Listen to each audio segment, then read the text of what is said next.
Right, well, with Thomas Carew's The Spring, finally we have a poem which is just about joy and happiness and the coming of spring and regeneration, right? I'm afraid not. As with most of the poems in your Cambridge set text collection, there is an undercurrent of sadness and melancholy at the end. So this is a poem by Thomas Carew. It's written in the iambic meter, so establishing a heroic tone. It's written with heroic couplets. The AABBCC rhyme scheme continues down until around, there might be a split there in tone between GG with now all things smile, only my love doth lower. I think that's a tonal shift, as not all is quite right in the springtime garden of happiness. And that's because Thomas Carew's love doesn't really love him too much, and he would love to change that. But at the end, she has June in her eyes, so she's that June is summer. Everything's at full strength and full vitality. The sun is at its apex, and the days are longest, and it's a joyful time where you can be outside, communing with friends and families, and your loved one. But alas, in her heart, it is January. So that's the dead of winter, cold and locked. Now, whether or not that's the case, or whether Thomas Carew is being a little bit melodramatic, who knows? But let's explore this stanza into this poem in two separate stanzas. If we were to look at the opening line, now that the winter's gone, the earth hath lost, all the way down to welcome the coming of the longed for May. Well, this stanza is joyously anticipating the spring. Winter has been beautiful in its own way. The snow white robes, which would be the frosts and the snowfalls, and the frost candies the grass. So it's not like the frost and the snow has frozen things solid and made things miserable. It is in its own way very beautiful. But anyway, the earth hath lost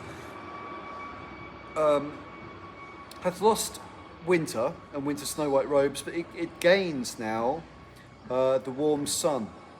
And the warm sun, as it emerges from the winter, thaws the benumbed earth. So the earth there has been personified, signifying the hardening, the deadening of winter. And to benumb, it's emotional as well. So because everything's frozen solid, the emotions too have been narcotized to some degree. Nature is presented very luxuriantly with the silver lake, the crystal streams. There's lots of metaphors of color and association with jewels and preciousness. This is the world that sustains us. But the coming of the winter, particularly maybe 150 years ago, whenever Thomas Carew is writing this poem, before the effects of the industrialized age were beginning to make themselves apparent, that the winters were longer, they were colder and deeper and darker, and a bit like you might see on the traditional Victorian Christmas cards, with people huddled up against the cold. So Thomas Carew here is a nature poet. He's a romantic poet, and he talks in unbiological terms here. So it's not that the cuckoo has been hibernating or is dead in the tree. The dead swallow, the drowsy cuckoo. These haven't been hibernating. They migrate, right? But the impression that he would be given, as many people there who wouldn't have gone to school, was that these were waking up from a long winter's sleep. Not startled awake either. They make it tender, gives a sacred birth. So spring is about regeneration, it's about new life, and this is sacred new life to a planet that's coming back into flower, and with that brings optimism and hope and all of the lovely things here. A choir of chirping minstrels. Well, minstrels are musical players and singers. They might travel around to the spring fairs and provide joy.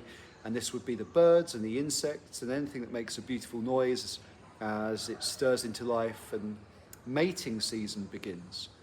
They sing in triumph to the world, the youthful spring. And across the land, the valleys, the hills, the woods in rich array welcome the coming of the longed for May. So the whole world is celebrating this. But now, all things smile, right?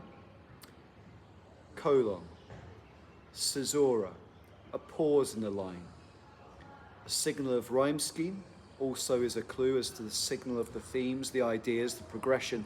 And here we have a counter stanza now. Only my love doth lower, so his feelings of love are being diminished.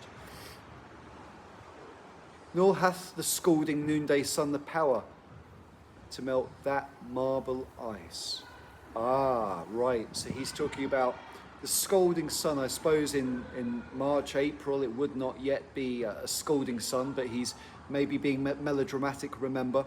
But he's saying even the strength of the sun at midday would not be able to melt the marble ice, the metaphor of the heart which is frozen of his love.